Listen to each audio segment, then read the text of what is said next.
एक प्रॉपर बल्लेबाज यानी कि रिंकू सिंह को 19वां ओवर देकर स्काई ने सबको चौंकाया। आखिरकार वो चमत्कारी 19वां ओवर रिंकू को क्यों दिया, स्काई ने उस मास्टर प्लान के बारे में खुद बताया। जी हां, सूर्य कुमार यादव ने बताया है कि आखिरकार उनके दिमाग में क्या चल रहा था और वो जो मास्टर स्ट्रोक कहा गया जिस एक फैसले को उन्होंने कैसे लिया।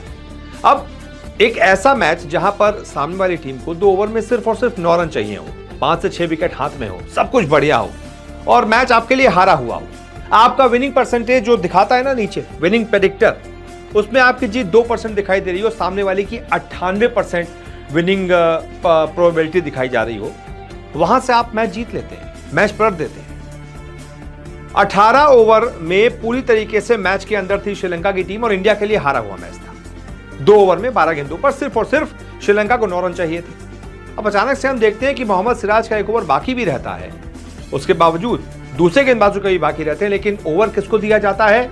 रिंकू सिंह को, जिन्होंने आज तक टीम इंडिया के लिए T20 में गेंदबाजी की ही नहीं थी इससे पहले।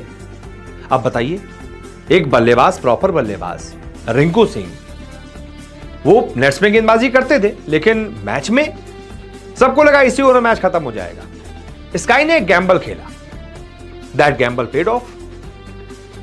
जो लंका सोच रही थी इस ओवर में मैच खत्म कर देंगे, वो उस ओवर में सिर्फ 3 रन बना पाई और रिंकू ने लंका के 2 विकेट चटका दिए।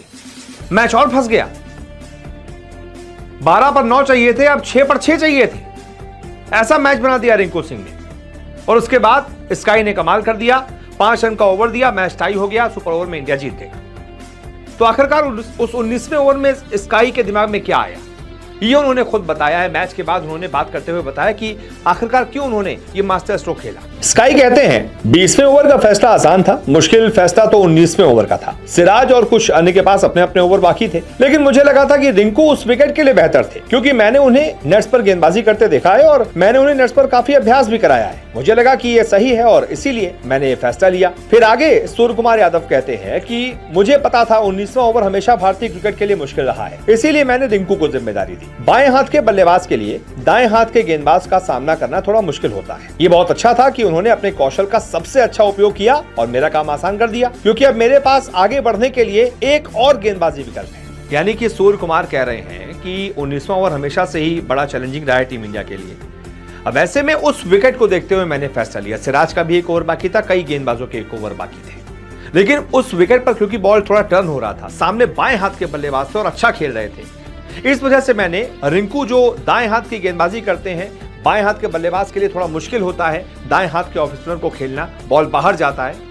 और ये जो बिल्कुल एक ऐसा, मतलब हालांकि है तो ये बेसिक, लेकिन कई कप्तान ये बेसिक भी भूल जाते हैं क्रिकेट के मैदान पर, समझ नहीं आता उनको क्या करें। लेकिन स्काई का दिमाग चल रहा था, यहां पर उन्होंने अपनी कप्तानी का पूरा स्किल दिखाया।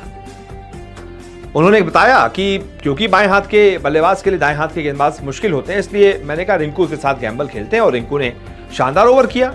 और अब तो रिंकू ने एक तरीके से मुझे बॉलिंग के और विकल्प दे दिए। यानी कि स्काई ये नहीं कह रहे हैं कि एक आखिरी ओवर था बस दे दिया, एक बार जिता दिया हो गया।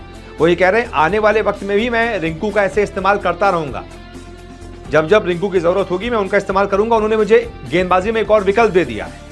वाकई ये एक अच्छे कप्तान की निशानी होती है, जो क्रंच सिचुएशन से मैच सिर्फ कप्तानी से अपने निकाल लाता है, उसी को बाजीगर कहते हैं। तो स्काई जो है वही अब टीम इंडिया के नए बाजीगर हैं। बहुत बहुत शुक्रिया फिलहाल इस रिपोर्ट को देखने के लिए। आप बताइए, क्या आपको भी गड़बड़ लगा था स्काई का वो फैसला लेना, और आपको भी लगा था कि भाई इसी ओवर में मैच हार गए? जो भी आपकी राय हो कमेंट जरूर कीजिएगा। बहुत बहुत शुक्रिया।